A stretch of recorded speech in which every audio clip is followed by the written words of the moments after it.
সরকার চালাইতে দল লাগে। হ্যাঁ, বাংলাদেশের গত 54 বছরের ইতিহাস তাই বলে যে যখন সরকারে ছিল মাঠে তার কর্মীরা হ্যাডম দেখায়া সরকারের পাশে ছিল। বর্তমান সরকারের পাশে কি কেউ নাই? বাংলার জনগণ কি নাই? আছে। কারা আছে? আমি তো মনে করি শিবির আছে, এনসিপি আছে, জামাতে ইসলাম আছে, ইসলামিক ঐক্যজোট সবাই আছে। আর কে কে আছেন সামনে চলে আসেন, পিছায় পড়বেন।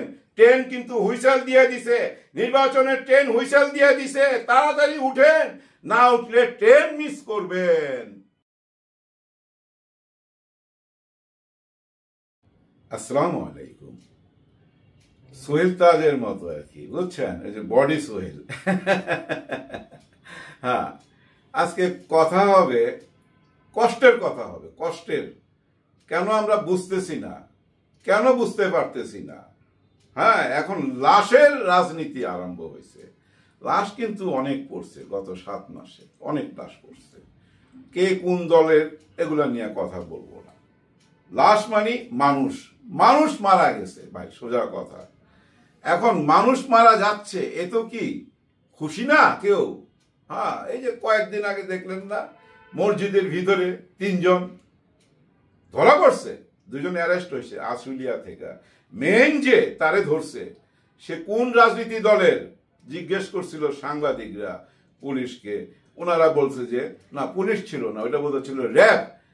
বলছে যে এটা এখনো আমরা বের করতে পারি নাই, মাত্র ধরলাম, তাদের জিজ্ঞাসাবাদ করে পরে জানাবে।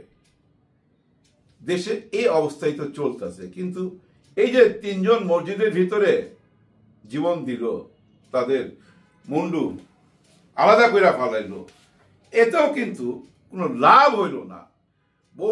বহুভাবে চেষ্টা করা হচ্ছে, কোনো লাভ হচ্ছে না, কোনো অ্যাঙ্গেলেই না। কখনো আনসার লীগ হইয়া, কখনো রিক্সা লীগ হইয়া, এখন ঠেকছে লাকি লীগে। ওই যে লাকি নামের ওই মেয়েটাও মাঠে নামছে। এর আগে একজনকে দেখাইছি কত ভিডিওতে। হ্যাঁ, ওই যে সিগারেট নিয়ে নামছিল। এরা হলো শাহবাগী। হ্যাঁ, এদেরকে চিনার সবচেয়ে সহজ উপায় কি জানেন?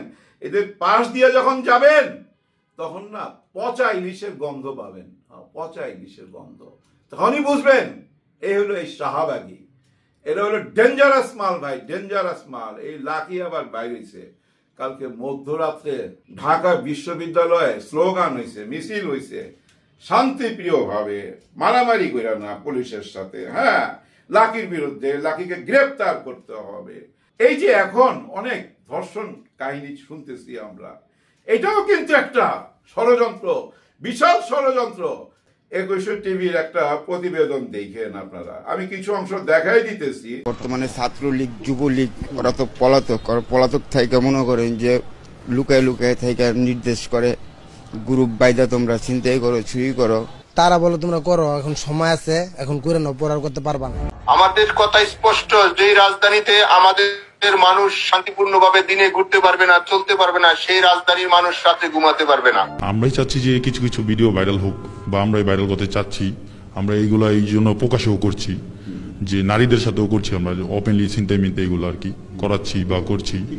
এটা করছি আমরা যাতে দেশে একটা আতঙ্কিত থাকে, মানুষ একটা আতঙ্ক হয়ে যায় যে এখন দেশটা কেমন, আর শেখ হাসিনা থাকতে দেশ আমরা ভালো ছিলাম। যারা পালাইছে তাদের সাথে কথা হচ্ছে, ইনান ভাই, সাদ্দাম ভাই, আমাদের গ্রুপ আছে হোয়াটসঅ্যাপে, গ্রুপে সবার সাথে কথা হয়, যোগাযোগ হয়। তো ওনারা নির্দেশ করে, আমরা ওই অনুযায়ী করছি। বিভিন্ন এলাকার কিছু নেশাগ্রস্ত লোক আছে, তাদেরকে আমরা ইউজ করতেছি, বা তাদেরকে কিছু নেশা আর কি, যারা যা নেশা করে, কেউ ফেন্সিলিট খায়, কেউ মদ খায়, তাদেরকে ওইগুলা দিচ্ছি, সাথে কিছু টাকাও দিচ্ছি। আমরা যা বলছি তাই করছে।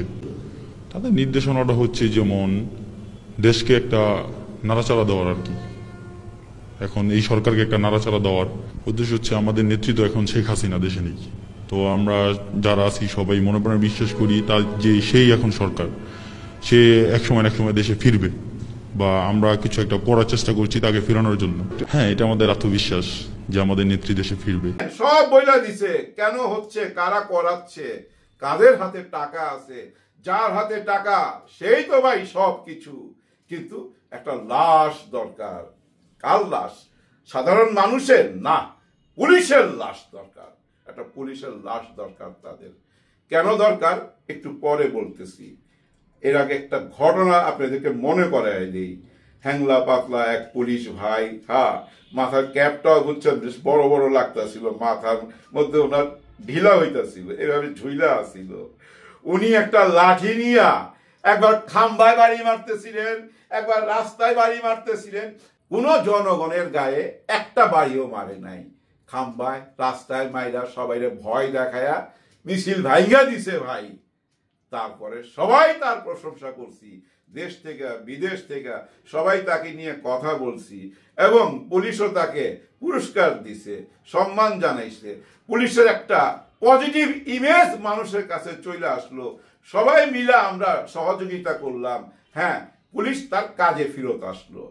পুলিশ কাজে ফেরত আসার পর কার হিংসা হইতে পারে বলেন তো? কার ভিতরে আগুন জ্বলতে পারে বলেন তো? হ্যাঁ, তাদের গায়ে আগুন জ্বালা ধরে গেল। তারা বহু চেষ্টা করছে, বহুভাবে। বর্ডারে দেখেন নাই কিভাবে আমাদের জনগণ, বাংলার জনগণ কিভাবে উত্তর দিছে? দা কাস্তে হাতে নিয়ে, ধান কাটার কাস্তে নিয়ে চলে গেছে, বন্দুকের বিরুদ্ধে দাঁড়ায় গেছিল। খেয়াল আছে? ওই যুদ্ধে কিন্তু আমরা জয় হয়েছে, কারণ তারা পিছিয়ে হইতে গেছে।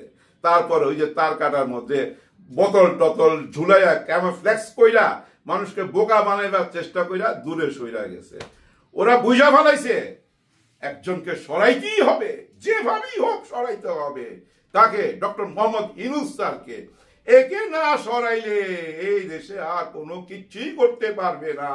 হায় হায়, ওরা তো 35 টাকা কেজি পেঁয়াজ খায়, 100 টাকায় 3 কেজি পেঁয়াজ খায়। হায় হায়, 4 কেজি আলু খায় 100 টাকায়। ওদের তো ভাই অন্তর্জালা শুরু হয়ে গেছে, সরাইতেই হবে তাকে। কেন সরাইবে জানেন? নাইলে ওরা এখানে কিচ্ছু করতে পারবে না। ওরা মনে করতেছে কোন দলের কান্দে ভর দিয়া এই দেশে ঢুকবে, পারবে না, পারবে না। এই যে লাস্ট রাজনীতিটা কি করলো জানেন? ধর্ষণ রাজনীতি। যারা ধর্ষণ করছে তারা কি কেউ বাইরে আছে বলতে পারবেন? কেউ বাইরে নাই, সবাই জেলে। এবং যে মামলাগুলা চলতো মাসের পর মাস, 180 দিন, 200 দিন, 500 দিন, সেইটাকে নিয়ে এসে 120 দিনে, এবং 15 দিনের মধ্যে যে আয়ু থাকবে এই মামলা তাকে চেঞ্জ করা যাবে না, এই মামলা সেই চালাবে, এই নিয়মও করছে। এবং 15 দিনের মধ্যে কোর্টে রিপোর্ট দিতে হবে। আর কি করবে ভাই? এখন সবাই মিলা যায়া যমুনায় হানা দিবেন। যমুনায় হানা দিবেন। আমি যায়া কোথাও রেপ করছি, শিশু ধর্ষণ করছি, এটা ইউনূস স্যারের কি দোষ? ওনার তো একটাই কাজ, আমারে ধৈরা নিয়ে ফাঁসিতে ঝুলানো, বিচারের অধীনে দিয়ে দেওয়া। তাই তো করতেছে। তারপর কেন এখানে যাইতে হবে? দেখেন, এই ধর্ষণ ব্যাপারটা নিয়ে কিন্তু সব জায়গায় কিন্তু মিটিং হয়েছে, মিছিল হয়েছে। খেয়াল করে দেখেন, পুরো বাংলাদেশের থেকে মানববন্ধন হয়েছে, এবং আমাদের সিনেমাতেও হয়েছে কিন্তু। হ্যাঁ, সিনেমাতেও হয়েছে। সবাই এটা প্রতিবাদ করছে। এই প্রতিবাদটা তো মাইনা নিছে সরকার। মাইনা যদি নাই নিবে, আইনকে সংশোধন করলো কিভাবে বলেন? এবং প্রত্যেকটা আসামিকে ধরলো কিভাবে বলেন? এবং যারা আপনারা আন্দোলন করছেন, কোথাও কি পুলিশ যায় লাঠি চার্জ করছে? একটা প্রমাণ দিতে পারবেন? একটা ভিডিও প্রমাণ দিতে পারবেন? দিতে পারবেন না। কিন্তু গত পরশু দিন কেন এই ঘটনা ঘটলো? কেন এখানে লাঠি চার্জ হইলো? তোমরা কেন এখানে যমুনার ভিতরে সবাই মিলা যাওয়া, শত শত লোক? দেখেন, এখানে 144 ধারা জারি থাকে। প্রেসিডেন্টের বাড়ির সামনে 144 ধারা থাকে, প্রধান উপদেষ্টার বাসার সামনে। এইটাই নিয়ম, সারা জীবন এই নিয়মে চলে আসছে। এটা নতুন কোনো নিয়ম না, যার জন্য ব্যারিকেড দেওয়া থাকে, তাদেরকে আটকাইছে। পুলিশ ভাই বলছে কি সুন্দরভাবে, আপনারা ভিডিওটা দেখেন, যে আপনারা 3 থেকে 4 জন আসেন, কি বলতে চান লিখিত চলেন, আপনাদের ভিতরে নিয়ে যাই। সবাইকে তো আমি যাইতে দিতে পারি না, 144 ধারা তো এখানে চলতেছে, কিন্তু তারা সবাই যাবে। এরপরে কি করলো জানেন? ধাক্কা ধাক্কি। তারপরে হঠাৎ পুলিশের গায়ে হাত। আপনারা ভিডিওটা ভালো করে দেখেন, পুলিশ গায়ে হাত তোলে নাই। কেন তুলবে? এর আগে তো পুলিশ লাঠি চার্জ না কইরা খাম্বায় বাড়ি দিয়া, রাস্তায় বাড়ি দিয়া পুরস্কার পাইছে ভাই। ওই পুলিশ কেন আবার সেখানে লাঠি তুলবে? ওটা তো মানবিক পুলিশ, মানব পুলিশ। সেই মানব পুলিশকে দানব বানাইতে চায় কারা জানেন? ওই যে যাদের কাছে টাকা আছে, সম্পত্তি আছে, ধন দৌলত আছে, তারা টাকা ছাড়তেছে। মানি ইজ বিগ পাওয়ার। সবসময় বলি না, গান টান কিচ্ছু না ভাই, টাকা টাকা। আপনি গান দিবেন আমাকে মারার জন্য কাউকে, আমি তাকে তার 4 ডবল টাকা দিয়ে দিব, আপনি যা দিবেন তার 4 ডবল দিয়ে দিব, আপনারা মাইরা দিবে উল্টা। টাকা এমন একটা পাওয়ার, আর ওই টাকার পাওয়ার নিয়ে কিন্তু এখন নামছে হিরোইনচি, গাঁজাখোর, মদখোর, বাবাখোর, এই যে রাস্তায় ঘুরতো যারা ভবে ঘুরে তাদেরকে কাজে লাগাইতেছে। তারা তো হুশে নাই ভাই, তাদেরকে প্রচুর টাকা দিতেছে, তারা নেশা করতেছে এবং তারা মাঠে এই অপকর্মগুলো করতেছে এবং কেউ কাউরে মানতে চাইতাছি না বইলাই জানেন পুলিশের উপরে হামলা করে দিল। কয়েকটা পুলিশ ভাই রাস্তার মধ্যে পইরা গেছে, একজন বুকের মধ্যে ব্যথা পাইছে ভাই, ভয়াবহ হাসপাতালে আছে। কেন এটা করলো পুলিশের সাথে এটা আপনাকে বুঝতে হবে, টাইমটা বুঝতে হবে, তারিখ বুঝতে হবে।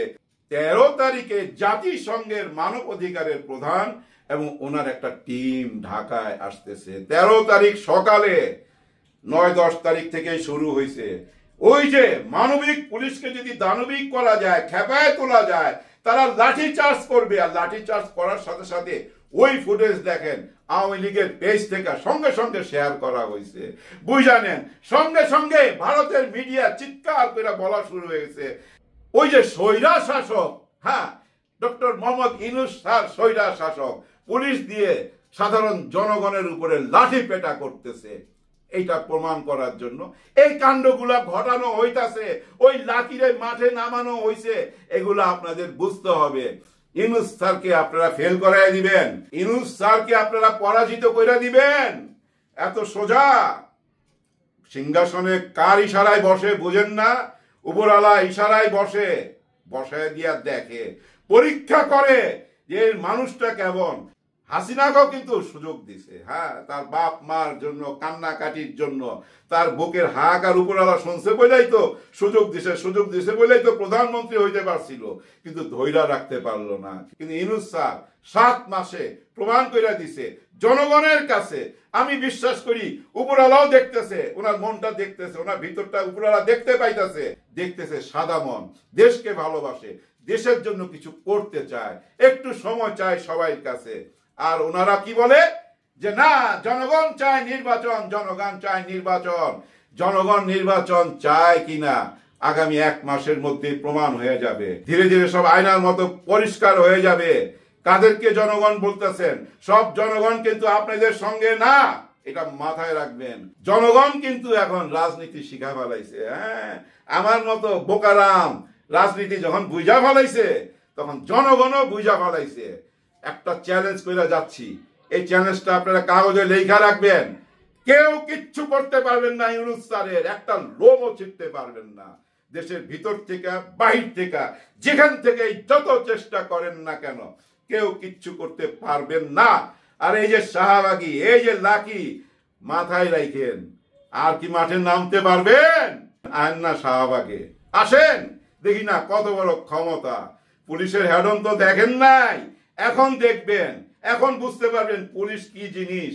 হ্যাঁ, পুলিশ ভাইরা আগের ভূমিকায় চলে যান, সত্যের পথে থাকেন।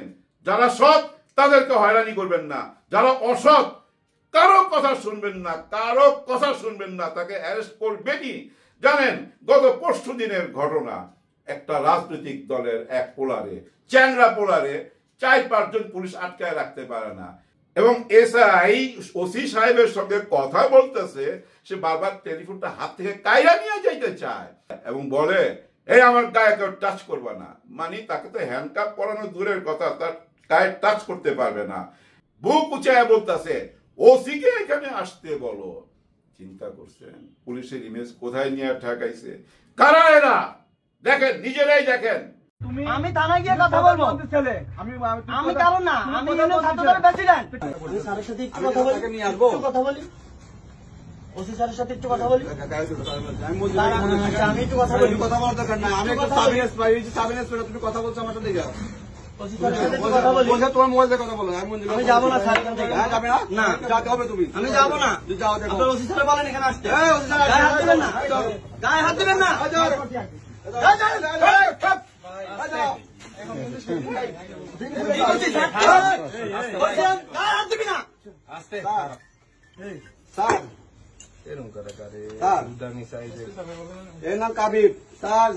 স্যার সে খারাপ ব্যবহার করতেছে স্যার। সে বলতেছে হ্যাঁ আমি যাবো। কাবির না, কাবির সে আমার সাথে কাবিব ভিডিও করতেছেন কেন ভাই? হ্যাঁ? এখন চিন্তা করেন দেশের রাজনীতি কোন দিকে যাইতেছে, কারা কোন দিকে নিতেছে, কার কথায় কে চলতেছে, কার প্রেসক্রিপশনে এইসব মেডিসিন দেওয়া হইতাছে। ওই যে আনসার বাহিনী দিয়া অমুক বাহিনী তমুক বাহিনী আইনা ঠাকাইছে শাহবাগ বাহিনী। এই শাহবাগী কারা ভাই জানেন? এইটুক বলে ভিডিওটা শেষ করে দিতেছি।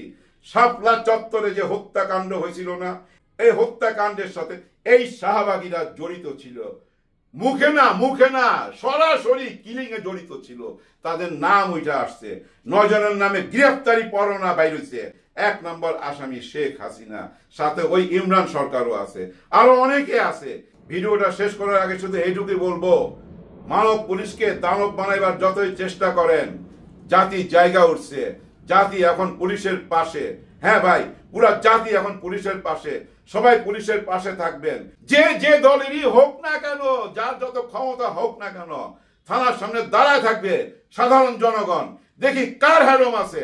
আর এই যে এনসি পার্টি আপনাদেরকে বলবো, আর শিবির ভাই আপনাদেরকে বলবো, আপনারা দেশের অতন্ত্র প্রহরী, আপনারা দেশ পাহারা দেন, পুলিশের পাশে থাকেন, আইনের পাশে থাকেন, সৎ পথে থাকেন। সবার জন্য সবাই দোয়া করবেন। আল্লাহ হাফেজ।